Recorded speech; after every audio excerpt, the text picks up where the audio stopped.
프리즈 파파. 예. 안녕하세요. 프리즈 더 파파 연출 맡은 영재예요. 안녕하세요. 저는 프리즈 더 파파에서 간호사 역을 맡은 박현입니다. 한이 역을 맡은 소라입니다. 저는 의사 역을 맡은 이승빈입니다. 먼 미래는 아니고 2052년 30년 뒤 한이라는 친구가 냉동인간이 된 지 30년이 된 아버지를 해동하러 가서 일어나는 일을 담고 있는 극입니다. 한이가 이제 의사와 간호사를 만나면서 마지막에 어떤 결정을 할지 그거를 이제 관객분들이 눈여겨봐 주셨으면 좋겠습니다. 의사는 우리가 소위 말하는 완전체 같은 캐릭터인데요. 저희가 주변에서 볼 수 있는 뭐 자기 아니 이외에는 전혀 신경 쓰지 않는 그런 캐릭터고요. 또 성취욕은 굉장히 강한데 그 성취하는 와중에서도 뭔가 타인의 생각 따위는 신경 쓰지 않는 그런 캐릭터입니다. 한이라는 역할은요, 굉장히 강한 친구이면서도 자신을 한 번도 돌본 적이 없는 외로운 사람이라고 생각을 했습니다. 냉동인간이 된 아빠 때문에 냉동은 냉동.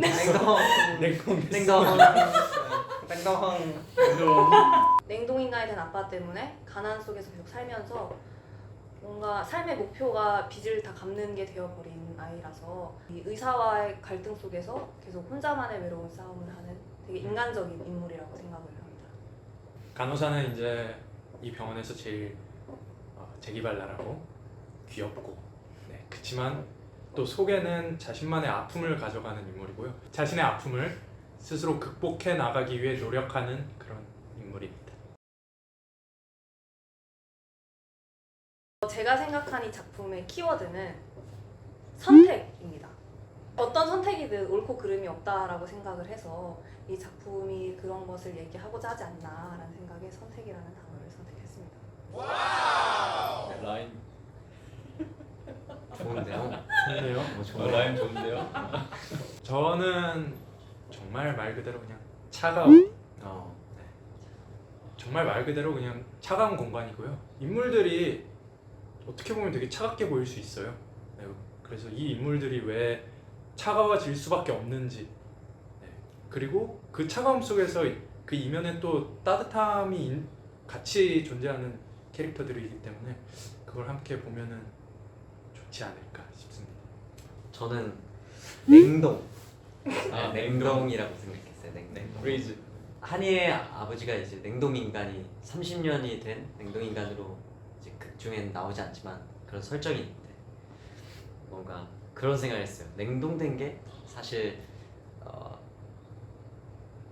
한이의 아빠가 아니라 뭔가 우리들이지 않을까, 우리 사회지 않을까라는 생각을 한번 해봤는데 얼어버린 We are frozen. 그럼요. 우리가 얼었구나.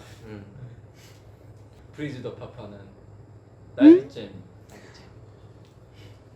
생각합니다. 그 이유는 이 딸기잼이라는 게 굉장히 끈적끈적하잖아요. 이 연극은 끈적끈적한 연극입니다.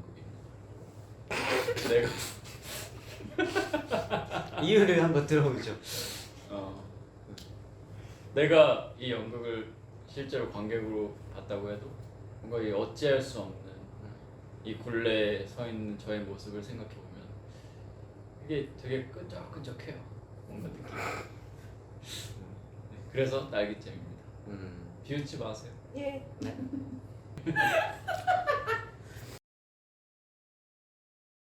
이게 그냥 표면적으로 보면 어떤 의사와 한이의 갈등, 싸움으로 보일 수 있겠지만 사실 뭔가 계속 사회에 있었던 어떤 딜레마를 다루고 있는 작품이거든요.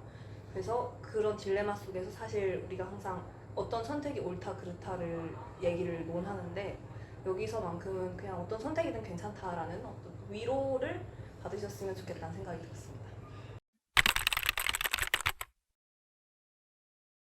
네, 저희는 핑거앤 프린트입니다.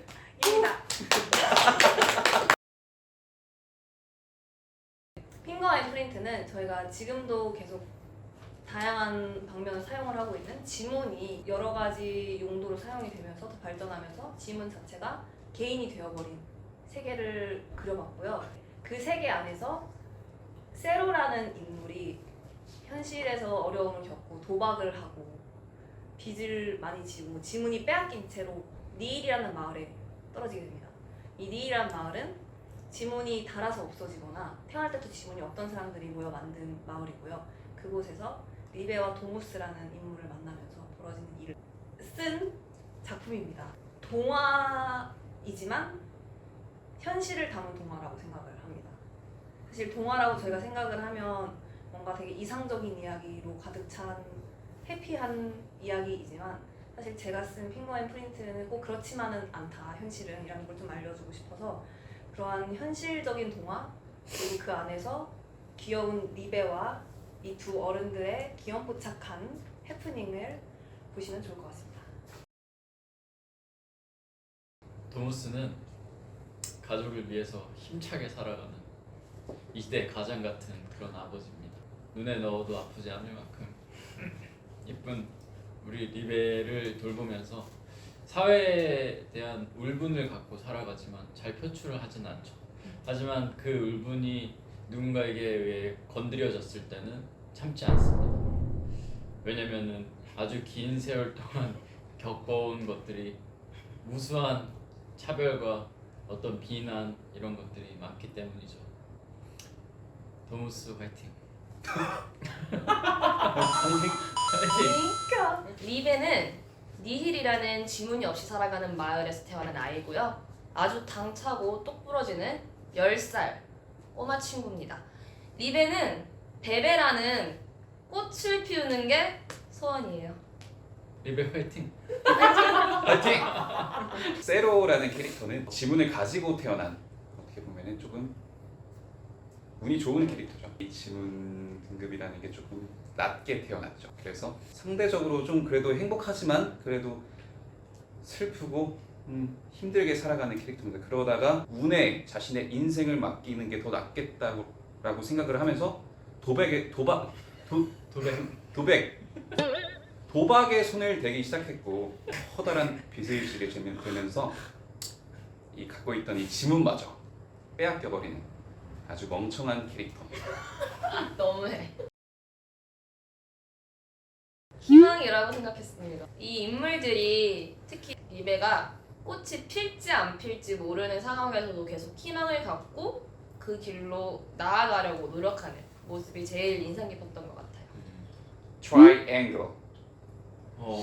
왜 트라이앵글이냐니 중세 시대 그 계급 저희 삼각형으로 배운 게 생각이 나더라고요. 이 어떤 지문 등급에 따라 계층이 나눠지고 이런 것 자체가 뭐 저희의 지금 살아가는 우리 현실도 보여줄 수 있고 그 세계 그리고 과거까지 모두 관통하는 어떤 그런 게 트라이앵글 삼각형이 생각났습니다. 이 작품을 쓰면서 항상 생각했던 키워드가 공존이었습니다. 뭔가 계속 사회는 빠르기를 원하고 더 정확하기를 원하고 편리하기를 원해서 지금 되게 좋은 방향으로 발전하는 걸 수도 있겠지만 그 안에서 항상 우리의 역사나 지금 현재까지도 그 안에서 소외되는 사람들은 항상 발생을 하고 존재한다고 생각을 했어서 이들이 과연 공존할 수 있는 날은 올 수 있을까? 라는 생각을 많이 하면서 이 글을 썼던 것 같습니다.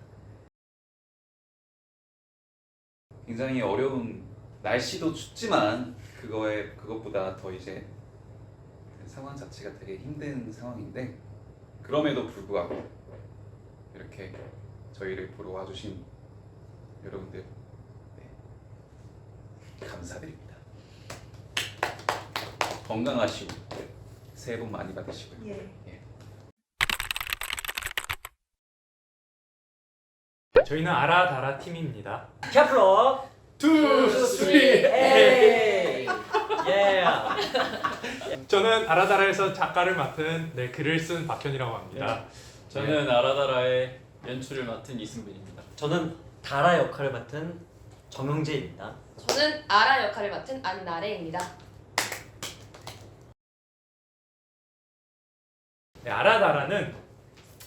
네, 빙하기를 겪고 있는 행성 케플러 23a에서 빙하기를 해결하기 위해 아주 귀염뽀짝한 캐릭터들, 네, 귀복한 생명체들이 지구로 와서 겪는 아주 우당탕탕하는 그런 이야기입니다.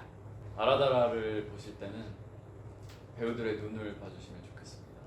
이제 배우들의 눈을 따라가다 보면은 그 안에서 큰 재미와 정말 감동을 느낄 수 있는 아주 좋은 연기를 볼 수 있을 것 같습니다. 아라는 케플러 23a의 우주 비행사로 아주 능력 있고 멋진 그런 수석 요원입니다. 케플러 23a 빙하기 기후 위기를 해결하기 위해 지구로 다라 박사님과 함께 찾아와서 노력하는 그런 인물입니다. 다라라는 역할은요 케플러 23a의 최고 과학자이자 이제 괴짜 같은 면이 있지만 아주 멋진 책임감 넘치는 캐릭터입니다. 저는 새로운 이제 우리가 너무 익숙해서 잊고 있던 많은 것들을 외부의 관점에서 다시 보여줌으로써 상기할 수 있게 해주는 그런 극이라고 생각했습니다. 갓난아기, 갓난아기.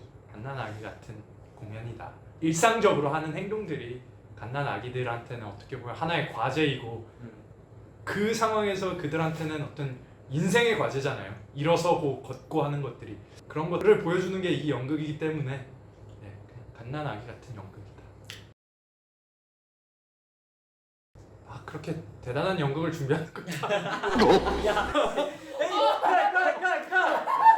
저희 참 재밌게 알아다라 즐겁게 준비하고 있잖아요. 사실. 그게 그죠. 그게 저는 그만큼 관객분들도 그냥 이 힘든 시기에 맞아. 마음 편하게 와서 그냥 마음 편하게 보고 가면 참 좋겠다 그런 마음으로 저는 정말. 준비하고 있습니다. 열심히 하고 있으니까 네. 재밌게 봐주세요.